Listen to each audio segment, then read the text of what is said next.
to question period at the Ontario Legislature. Let's listen in. New two-tier investor-driven clinics. Nothing in this bill prevents that from happening. Can the Premier guarantee today that these for-profit clinics will not poach staff from our publicly funded hospitals and long-term care homes? Well, for the question. Thank you for the question from the Leader of the Opposition as well. I'll tell you, when we took office in 2018, the healthcare system was an absolute disaster. There was hallway healthcare. It was just a total mess. Since 2018, we've hired 60,000, I repeat, 60,000 new nurses, 8,000 new doctors. We put a medical school together that's going to graduate more doctors. Order. Just last year alone, Mr. Speaker, we hired over 12,000 nurses that came on board. We've spent $14 billion more, a record in Canada, when it came to health care. We're building 50 new sites across every single region, community, and city, spending over $40 billion, making sure they have the infrastructure they need. I'll finish on question number 2 there. Thank you. Order. The supplementary question. Well, I guess that's a no, Speaker. That's a no, because no matter what this government says anyways, they can't guarantee that. They can't guarantee that because they're too busy fighting in court to keep those workers' wages down in the public system. Meanwhile, we have operating rooms collecting dust in our hospitals and shifts that are unfilled. I want to go back to the Premier again. This bill also includes no actual oversight mechanism to ensure patient safety. The Minister of Health yesterday couldn't even say which body would be overseeing these clinics to ensure that procedures are done safely. Couldn't say that. What concrete guarantees can the Premier make today regarding people's safety in these for-profit clinics?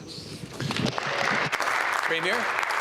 Speaker, as we're building the healthcare system, the opposition is blocking it every step of the way. They have no solution, Mr. Speaker, for the 203,000 backlog surgeries. We have a solution.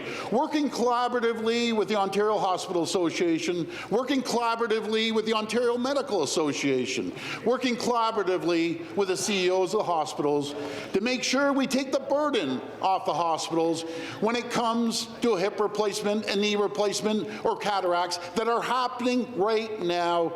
We are going to expand it. Just think, you have an elderly mother, an elderly father that's been in pain for a year because they can't get a hip replacement. They're going to be able to get that hip replacement and change their lives every single day. When it comes to the nurses, there's 30,000 nurses studying in colleges and universities that are going to join the Ontario healthcare team. We will continue building healthcare to make sure we have the best healthcare system in the entire world, Mr. Speaker. The final supplementary. I'll tell you, Speaker, this government took us from hallway medicine to no medicine, right? Operating rooms are empty. Order. ERs are closed because of this staffing crisis. And the fact is, Speaker, the government is asking Ontarians to just trust them. But the minister said yesterday that they wouldn't be able to share some details because of the, and I want to quote her, business model nature of these new clinics. The minister says there are guardrails, but beyond saying people can complain to the ombudsman, the bill doesn't guarantee oversight for public funds or public safety. So again, how will this government ensure that the interest of patients takes precedence over people who just want to make a buck? Deputy Premier and Minister of Health to reply. Thank you, Speaker. You know, the member opposite will continue to protect a small group of individuals who don't want to change, who don't want to see change. What we are protecting, what we are advocating for are patients. Patients who are waiting far too long for cataract surgeries, for knee surgeries, for hip replacement. We want those individuals to be able to be back with their families, back in their communities, back in their jobs. We're doing that by making the investments that we have with your Healthcare Ontario Act. I am very, very proud of the work that our stakeholders have done. Clinicians, hospital leaders, individuals who are working in the system who understand that innovation is not a bad word. We're making those investments. We've ensured through our investments like the medical school in the City of Brampton that will have new graduates, new students starting next September, able to have those opportunities here in Ontario in our publicly funded system. Thank you. The next question, the Leader of the Opposition. Speaker, this government has shown over and over again that their interest is in a few people getting very rich, not in Ontarians and their suffering. There is a cloud hanging over this government, and I want to go back to the Premier. Yesterday, the Premier dodged questions about the curious nature of his cozy relationships with developers. We know that developers just happened to receive some oddly specific ministerial zoning orders and access to protected Greenbelt land just months after attending a fundraiser for the Premier's family. So in the interest of transparency, I'm going to ask again. Did anyone in the Premier's office, past or present, or any other government staff have a role in making the invitation list for his family's fundraiser? To respond, the Government House Leader. Thank you very much, Mr. Speaker. I think the Premier's answered that on a number of occasions, and equally importantly, the Integrity Commissioner has also reviewed that. But, Mr. Speaker, what this is obviously about is the inability of the opposition to see what is happening in the province of Ontario, the progress, the prosperity that is happening across our province. We want to build new homes for people. We want the people who are coming. Order. Over 300,000 people who are coming to Ontario each and every year to fill the thousands of jobs that are available because of the incredible investments that have been made by this minister, by this Premier, to bring jobs back to Ontario. And you know what they want? They want what everybody wants, Mr. Speaker. What my parents wanted, what everybody wants when they come to this country. They want to have the ability to buy their first home. They want to have a community to live in that is prosperous. They want to be able to raise a family, have good schools, safe streets, Mr. Speaker. That is what we're doing, building a stronger, more prosperous, safer Ontario, and they'll do everything in their power to avoid that to happen. Yeah.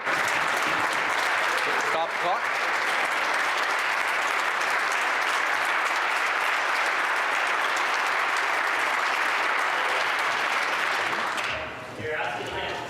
Order.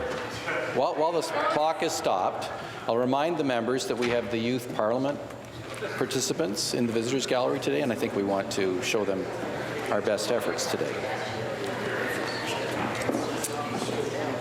Start the clock. Leader of the Opposition.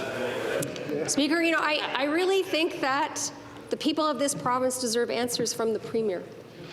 There is a smell around this issue and a cloud over this government.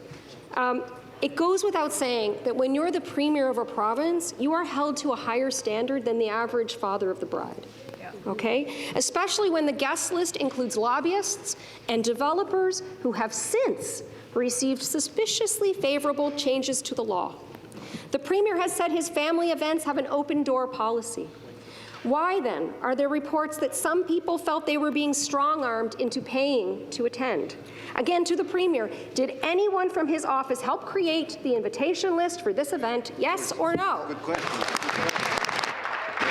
Government House Leader. Well, Mr. Speaker, I think that question and the way the Leader of the Opposition has been asking over the last few days is indicative of where the NDP really is at, right? Order. It's not about the economy. It's not about building better schools. It's not about building long-term care. It's not about changing health care to make it better for the people of the province of Ontario. Forget about the changes that the Minister of Energy has done to ensure that people can afford to pay their bills, Mr. Speaker. Forget about safe streets. Forget about the students who are going to colleges and universities. The only thing that the NDP care about is bringing down the people of the province of Ontario. And what are we doing? We're building back this province stronger than it was before, Mr. Speaker. We're cutting taxes for people. We're building roads. We're building highways. We're building transit systems. We're building 60,000 new long-term care beds across the province of Ontario. Our Minister of Agriculture is doing everything that she can to make one of the most important industries in our province prosperous, despite punishing carbon taxes from a federal government, Mr. Speaker. We're going to continue to get the job done despite the Leader of the Opposition. Member for Ottawa Centre will come to order. The final supplementary. You know what this is about? This is about having a government that Ontarians can trust, a responsible government, a government that Ontarians could be proud of. That's what this is about. And these are the questions that Ontarians have, and this Premier won't answer them. Let's review the timeline, shall we? The stag and doe was in August. The wedding in September. Just 2 months later, this government broke its promise to the people of Ontario and started carving up the Greenbelt. Now we find out that some of the very people who attended the Premier's family festivities suddenly had their land value skyrocket due to this government's decisions. Curious. But the Premier or the government House leader even can clear this up right now. Did the Premier share his intentions to open up the Greenbelt with developer guests contributed to this family fundraiser? Commissioner Conestoga will come to order. The government House Leader to reply. Thank you, Mr. Speaker. Again, the Integrity Commissioner has reviewed this, and I think what he has said is obviously very important, Mr. Speaker. Order. But look, the people of the province of Ontario made a very important decision in June, Mr. Speaker, and what they decided to do was reduce the opposition and to elect more progressive Conservatives to this chamber to get their priorities done, Mr. Speaker. They had had enough of the negativity that was coming from the opposition. Now, Mr. Speaker, this is a party who couldn't even muster enough energy up to have a leadership race. They had to appoint their leader, Mr. Speaker, a party that has been so diminished by the people of the province of Ontario that their newly elected, selected leader won't even sit in the seat of the opposition leader. They want to sit over, Mr. Speaker, but that's not important. What is important is building better for the people of the province of Ontario. Building more homes so that the next generation can have every bit of optimism that they can afford to have a home, that people can have jobs and opportunity like millions of other Ontarians have had, and the people of Ontario know that only this side and the members of the Conservative caucus on that side will get it. Stop the clock.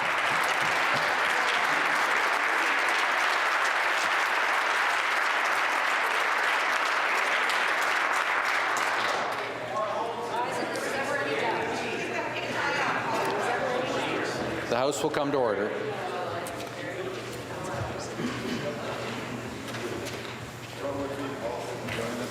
Start the clock. The next question, the member for Waterloo. Thank you very much. My question's for the Minister of Municipal Affairs and Housing. Okay, we're listening into question period where new Ontario NDP leader Marit Stiles continues to hold the government to account on questions as to if there was any involvement from the Premier's office or government, past or present, when it came to creating the invitation list to his daughter's stag and doe or even his daughter's wedding. The Premier's office had said previously, or the Premier said previously, look, I have many friends and the Integrity Commissioner cleared me of any wrongdoing or conflict. The Premier was there inside the legislature but didn't speak. Government House Leader Paul Calandra took those questions on the Premier's behalf.